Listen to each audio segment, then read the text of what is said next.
Salut à tous, bienvenue sur cette petite vidéo. On va corriger ici le petit cas clinique que je vous avais mis sur Instagram la semaine dernière. Si vous ne me suivez pas sur Instagram, allez-y, The Cacadoc, tout pareil, vous ne serez pas déçus du voyage. On a parlé d'un cas d'un patient de 50 ans qui était hospitalisé dans notre service pour réaliser une coloscopie.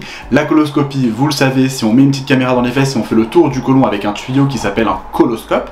Suite à cette coloscopie, le patient a présenté des douleurs abdominales, une contracture abdominale, donc un abdomen qui était très dur, très douloureux à la palpation. Lorsqu'il y a une contracture ou une défense après une coloscopie, il faut suspecter une complication qui arrive, qui est rare mais qui peut arriver malheureusement, qui est la perforation colique. C'est-à-dire que lorsqu'on a mis notre endoscope pour regarder l'ensemble du côlon, à un moment ou un autre, l'endoscope a fait un trou dans la paroi du côlon par divers mécanismes, on ne va pas rentrer là-dedans. Et donc ce trou dans la paroi colique entraîne une sortie du contenu colique, donc les matières, les sels tout simplement, les gaz, en dehors du côlon dans la cavité péritonéale. Et c'est ce qu'on voit sur ce scanner que je vous mets juste après.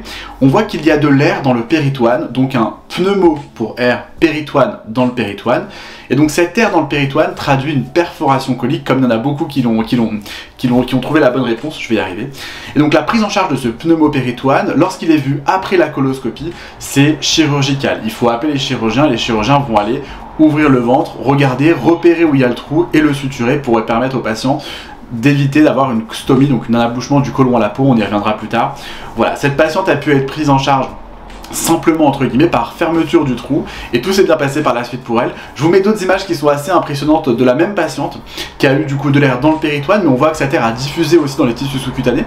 On a ce qu'on appelle un emphysème sous-cutané, donc de l'air qui s'est introduit sous la peau, juste au niveau de la peau. Cet air vient et de la même origine du trou dans le côlon et donc de l'air digestif qui est passé dans tous les tissus qui étaient avoisinants. Voilà, j'espère que ce petit cas clinique et cette imagerie vous a plu. Restez connectés, il y en a plein d'autres qui arrivent. Allez, à la prochaine!